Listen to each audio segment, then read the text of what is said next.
أخبرنا قتيبة بن سعيد حدثنا إسماعيل بن جعفر عن حميد عن أنس قال: أخبرني عبادة بن الصامت أن رسول الله صلى الله عليه وسلم خرج يخبر بليلة القدر، فتلاحى رجلان من المسلمين فقال: إني خرجت لأخبركم بليلة القدر وإنه تلاحى فلان وفلان، فرفعت: وعسى أن يكون خيرا لكم، التمسوها في 7 والتسع والخمس.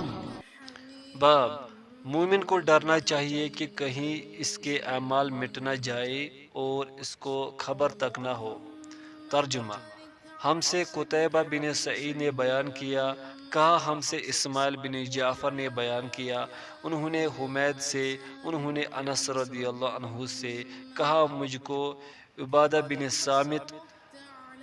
सामित ने खबर दी कि हज़रत सल्लल्लाहु अलैहि वसल्लम अपने हुजरे से निकले, लोगों को शब कद्र बताना चाहते थे, वो कौन सी रात है। इतने में दो मुसलमान आपस में लड़ पड़े। आप सल्लल्लाहु अलैहि वसल्लम ने फरमाया, मैं तो इसलिए बाहर निकला था कि तुमको शब कद्र बतलाऊं, और फुला फुला आदमी लड़ पड़े तो वो मेरे दिल से उठा ली गई, और शायद इसी में कुछ तुम्हारी बेहतरी हो।